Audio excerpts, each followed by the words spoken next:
Hello students, welcome back to my channel study with Kushagra. तो पढ़ने से पहले मैं आप सभी को हैप्पी होली विश करना चाहता हूँ। Happy Holi to all of you. So अब हम chapter number 3 energy class 7th का पढ़ने जा रहे हैं, physics subject physics. So students are familiar with the term force as well as the fact of force. आपको फोर्स का तो पता ही है और अफेक्ट ऑफ फोर्स का भी पता है। पिछले सालों से आप पढ़ते ही आ रहे हो फोर्स क्या है, उसके अफेक्ट ऑफ फोर्स क्या है। अफेक्ट ऑफ फोर्स मैं आपको फिर से बता देता हूँ, जैसे force can start motion, force can stop motion, force can change the direction of moving object etcetera. A force applied on an object at rest can bring it into a state of motion. जब किसी object पे force लगता है तो वो state of motion में आ जाती है, मतलब मीन्स कि वो मूविंग होने लगती है, मूव होने लगती है। इमेजिन करो कि एक फुटबॉल है, वो रेस्ट पे है। रेस्ट में मीन्स कि ऐसे ही पड़ा हुआ है, हिल नहीं रहा। तो प्लेयर आया, उसने फुटबॉल को किक किया और फुटबॉल स्टार्ट्स मूविंग हो गया, फुटबॉल मूव करना शुरू हो गया, तो इसलिए वो स्टेट ऑफ मोशन में आ गया। When the force is applied on a moving object, it's state of motion में चेंज।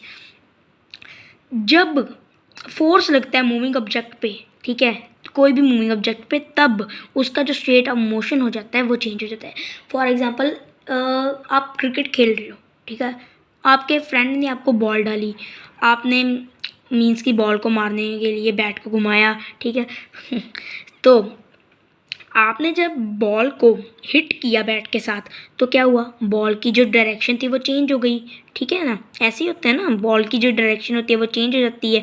इन्होंने ऐसे ही लिखा है, स्टेट ऑफ मोशन में चेंज है। और उसका जो मोशन है, जिस स्ट्रेट बॉल आ रही थी, आपने लेफ़्ट को शॉट मारा तो लेफ़्ट की और बॉल चले गई, तो स्टेट ऑफ मोशन उसका चेंज ही हो गया, डायरेक्शन।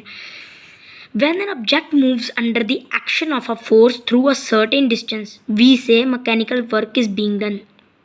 जब कोई ऑब्जेक्ट पे फोर्स लगता है हमारे द्वारा, उसे हम मैकेनिकल वर्क बोलते हैं। जैसे कि इमेजिन करो एक चेयर है, आपने उसको हिलाया, वो मूव होने लगा, तो क्या हुआ, आपका मैकेनिकल वर्क डन हुआ, मैकेनिकल वर्क लगा। For doing mechanical work we need energy. Mechanical work means कि physical work, like for example you see the builders. Yes, आपने बिल्डर्स देखे होंगे, वो काम करते हैं, अपना मैकेनिकल वर्क करते हैं, फिजिकल वर्क करते हैं वो जो होते हैं बिल्डर्स, क्योंकि बिल्डर्स का काम इजी थोड़ी ना होता है। वो बनाते हैं, बिल्डिंग्स बनाते हैं, हाउस बनाते हैं, एक्सेट्रा, बहुत कुछ बना लेते हैं बिल्डर्स। मैकेनिकल वर्क ही वो करते हैं। और जो अगर मैकेनिकल वर्क कैसे करते हैं, एनर्जी के साथ।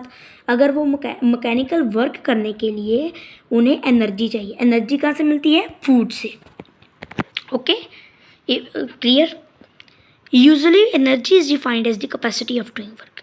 एनर्जी क्या होती है, क्या energy energy is defined as the capacity of doing work. काम करने की कैपेसिटी, कितनी हमारी कैपेसिटी है काम करने की। Okay, in this chapter you will study about the term energy in details. इस चैप्टर में आप एनर्जी के बारे में जानेंगे, और चैप्टर का नेम भी है एनर्जी, तो एनर्जी के बारे में ही जानेंगे। You will come to know about different forms of energy, transformations of energy from one form to another form under suitable conditions.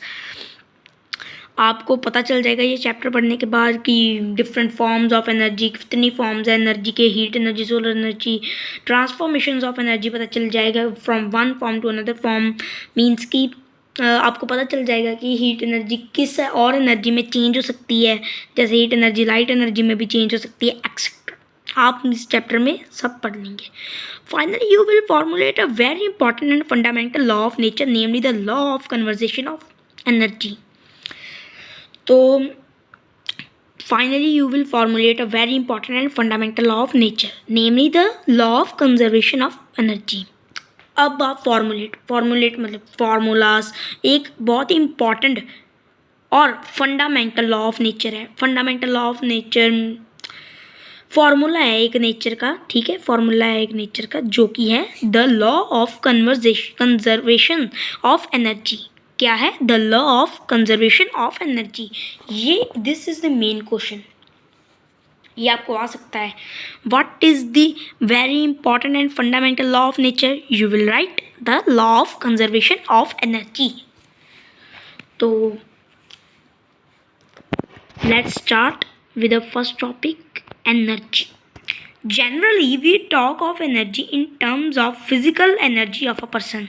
हम एनर्जी की बात कब करते हैं? जैसे कोई फिजिकल एनर्जी, मैंने आपको पहले बताया मैकेनिकल वर्क कैसे होता है, बिल्डर्स वाला, वही बात आ गई। You gain physical energy from the food you eat, ये भी मैंने आपको बता दिया है। आपको फिजिकल एनर्जी किससे मिलती है? खाने से मिलती है। When you do work, you consume your energy. जब आप कोई काम करते हो, आपने जो खाना खाया होता है उससे आपको एनर्जी मिलती है। और जब आप कोई काम करते हो और फिर आप उसी एनर्जी को लगा देते हो। इमेजिन कि आप कोई मीन्स कि आप क्रिकेट खेल रहे हो, ठीक है, आप थक गए, ठीक है, तो आपने वाटर पिया, कुछ खाना खा लिया, उसके बाद आपने फिर से खेलना शुरू कर दिया, आप में एनर्जी आ गई फिर, ठीक है।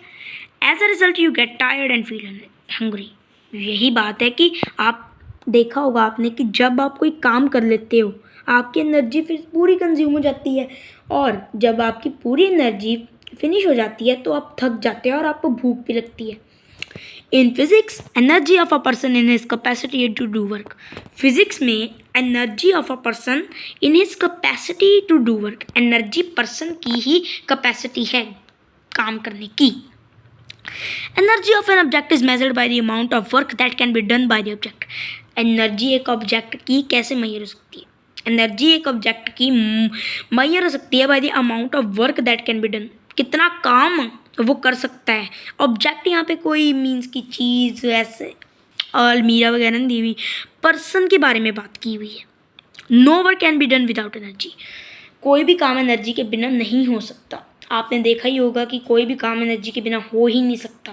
अगर आप में एनर्जी नहीं होगी तो आप काम ही कैसे कर सकते हो? To understand the concept of energy still better, let us consider few examples. A car running on the highway possesses energy as it is doing work. Car जो है वो हाईवे पे चल रही है, वो क्या लगा रही है? एनर्जी लगा रही है ना, ठीक है, तो डूइंग वर्क कर रही है, वो भी एक डूइंग वर्क कर रही है। अच्छा मुझे बताओ कार को एनर्जी कैसे मिलती है? क्विकली, यस, कार को एनर्जी मिलती है फ्यूल से, पेट्रोल से, डीजल से। Okay, when a boy kicks a football and the football moves in the direction of force, the boy is doing work, दस द बॉय पोजेसेस एनर्जी। वही एक लड़के ने फुटबॉल को किक किया, ठीक है, फुटबॉल जो है डायरेक्शन ऑफ फोर्स में, मतलब अपनी डायरेक्शन में चला गया जिस डायरेक्शन में उसने मारा था।